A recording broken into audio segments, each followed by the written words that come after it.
नमस्कार, आप देख रहे हैं हरियाणा डायरी। आपके साथ मैं हूं मोनिका। मुख्यमंत्री नायब सिंह सैनी ने पानीपत के समालखा में लघु उद्योग भारती के कार्यक्रम में हिस्सा लिया।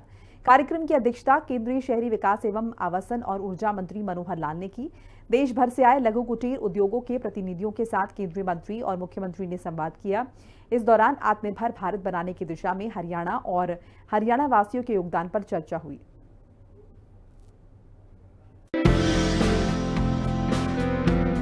देश भर से करीब 2500 उद्यमी सम्मेलन में हिस्सा ले रहे हैं। उन्होंने सम्मेलन में वर्तमान वैश्विक परिस्थितियों और उद्योगों को चलाने में आने वाली कठिनाइयों पर चर्चा की। मुख्यमंत्री नायब सिंह सैनी ने बताया कि हरियाणा में उद्योग के लिए सिंगल विंडो सिस्टम है। साथ ही उद्यमों को तेज और डिजिटल औद्योगिक मंजूरी देने के लिए सिंगल रूफ क्लियरेंस सिस्टम वो शुरू किया गया है। वर्तमान में इस एकल ऑनलाइन पोर्टल के माध्यम से 230 से अधिक ऑनलाइन सेवाएं उपलब्ध कराई जा रही हैं।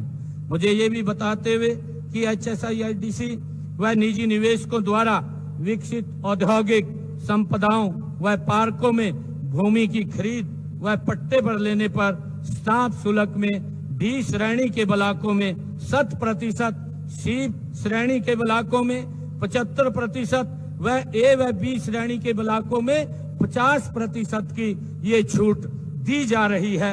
ये हमने निर्णय किया है। हरियाणा में अब तक 19 यूनिकॉर्न और 250 से अधिक फॉर्च्यून 500 कंपनियां हैं।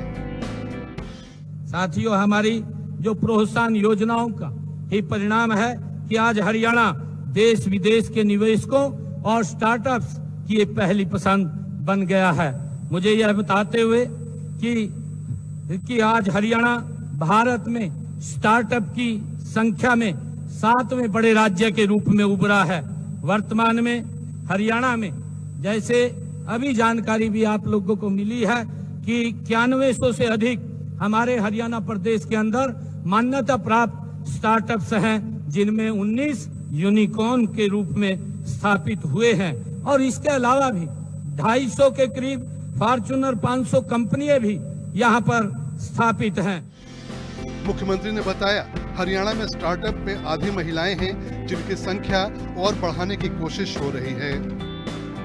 लगभग 50% स्टार्टअप्स हमारी महिला उद्यमी वो चला रही हैं। हमने अगले चरण में स्टार्टअप में महिलाओं की भागीदारी बढ़ाकर 60% ये करने का लक्ष्य हमारी सरकार ने रखा है।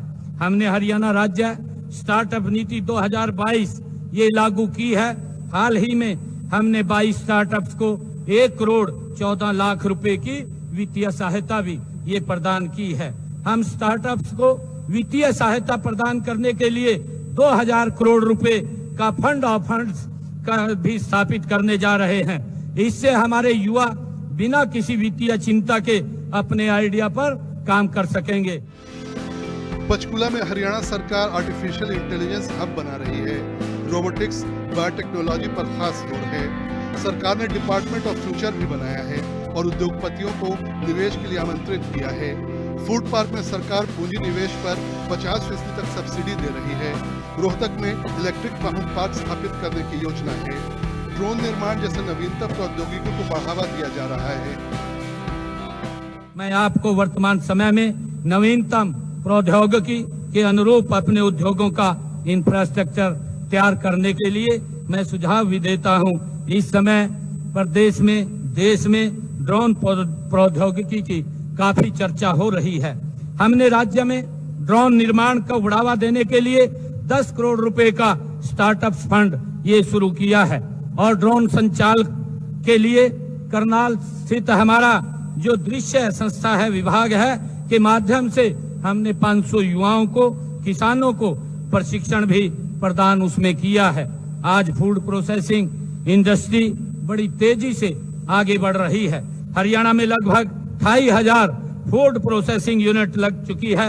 यह संख्या बहुत कम है क्योंकि इस इंडस्ट्री के लिए हरियाणा में अपार संभावनाएं यहाँ पर हैं। पूरे NCR इलाके को लॉजिस्टिक सेंटर बनाया जा रहा है, जिसमें हरियाणा अग्रणी भूमिका निभा रहा है। मुख्यमंत्री नायब सिंह सैनी ने कहा कि वो हरियाणा को भारत के साथ 2047 तक विकसित राज्य बनाने की दिशा में काम कर रहे हैं। ब्यूरो रिपोर्ट, हिंदी खबर। मुख्यमंत्री नायब सिंह सैनी ने दिल्ली में खाद्य आपूर्ति एवं उपभोक्ता मामलों के मंत्री प्रहलाद जोशी से मुलाकात की। इस दौरान मुख्यमंत्री नायब सिंह सैनी खाद्य आपूर्ति और उपभोक्ता मामलों के मंत्री प्रहलाद जोशी के बीच खरीफ सीजन में खरीद के साथ साथ कई अहम विषयों पर चर्चा हुई।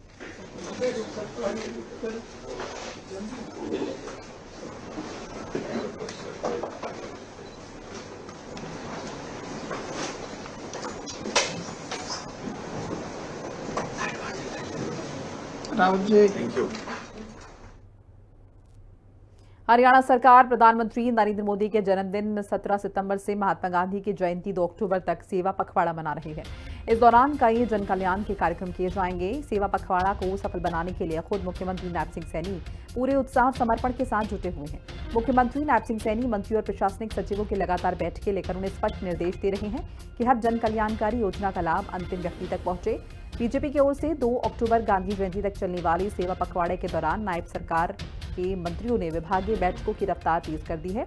मंत्रियों ने अधिकारियों को निर्देश दिया है कि जन कल्याण की सभी योजनाओं को प्राथमिकता से लागू किया जाए और सुनिश्चित किया जाए कि हर पात्र व्यक्ति तक योजनाओं का लाभ समय पर पहुंच पाए। ये सेवा पखवाड़ा न केवल प्रधानमंत्री मोदी जी के जन्मदिन का उत्सव है, बल्कि समर्पण, सेवा और सुशासन का सशक्त संकल्प भी है।